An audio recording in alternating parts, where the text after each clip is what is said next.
Many years ago, I began investigating reports of the black-eyed children. There was one story in particular that I really did believe, and I thought it was legitimate, and it was very terrifying. So I'm going to retell you that story, and I'm going to do it in a storyteller sort of mindset. So here it goes. There was this young couple, and one night they were driving on some back roads, going to work at 3 a.m.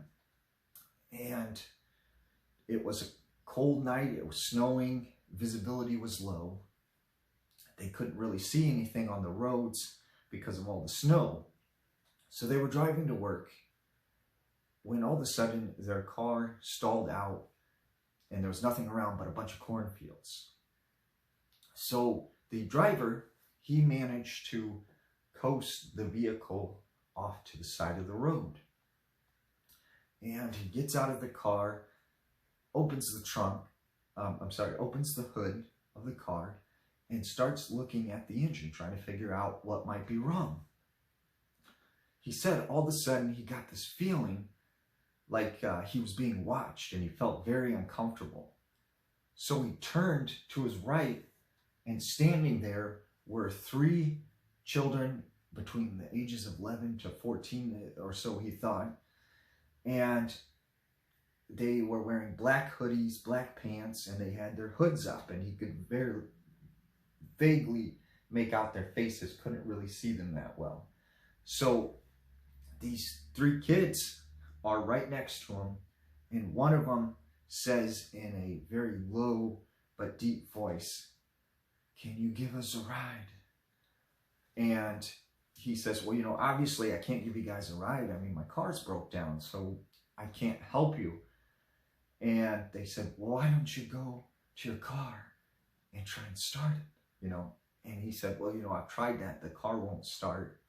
It's broke down. I don't think that's going to work." And they kept pressing him over and over again to do this.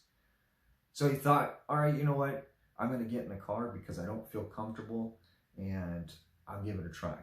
So he goes around to the car, gets inside, turns the ignition switch, boom, car starts.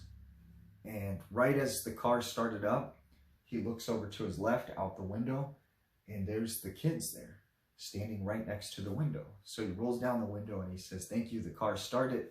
And they said, "Can you give us a ride?" And he said, "No, I cannot give you a ride. I don't feel comfortable with that. I don't know who you guys are. It's the middle of the night. I have my wife in the car. I don't think it's a good idea. I'm sorry, I can't give you a ride."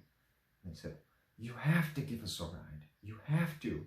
And he said, "No, look, I cannot give you guys a ride. I don't feel comfortable with it. I'm sorry, but I just can't give you a ride." And they said, "You have to give us a ride or we can't come in. You have to invite us in." And the guy, you know, kind of gets a little freaked out because they said, "You have to invite us in." Like, you know, why are they saying that to me? And that's when he noticed all of a sudden the one kid's eyes were completely black and solid. They had no appearance of, you know, the iris or anything that would be associated with a human eyeball. He said the best way that he could describe them were like looking at 2 rabbit's eyes. They were big and black and bulbous and circular instead of more like an oval eye shape. And he said instantly this terrified him, and he rolled up the window really fast and started the car back up, and they started banging on the car and hitting the window and hitting the top of the car and surrounding the car and banging on the dash and banging all around the car. So thankfully, another car happened to drive by, and all of a sudden he said, you know, didn't really realize what had happened, but they kind of just disappeared, the kids. And this truck pulls up, and this old man gets out, and it was like, "You guys okay?" And he's like, "Yeah, you know, just having car troubles. And now the car started, we can get back into town, so it's no problem." But there was these young kids out here, and they're kind of running around alone, and they said they wanted a ride. should we do something about this? And the guy got out of his car, or the old man had a flashlight, grabbed a flashlight out of his truck, and they started looking around for these kids out, and there was nothing but cleared cornfields, and they couldn't see them anywhere. So they decided, let's look for the footprints in the snow and see if we could figure out which direction they went. Except when they went to the car and started looking around the car, there was only one set of footprints, the guy who was driving the vehicle. And they could not find no evidence to suggest that they were actually there. Now, the guy followed them into town and they made it back all right, but this guy was very shaken.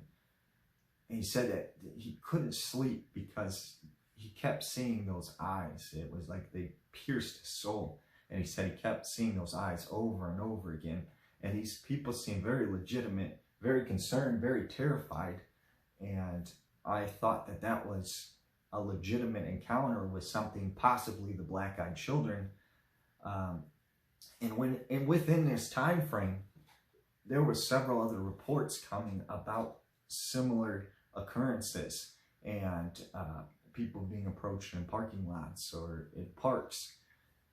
And I thought it was strange that it was like a couple-month period where people were encountering these things in the same general area, but then it kind of just stopped. And I don't exactly know how to describe it other than what we've heard about the Black-Eyed Children.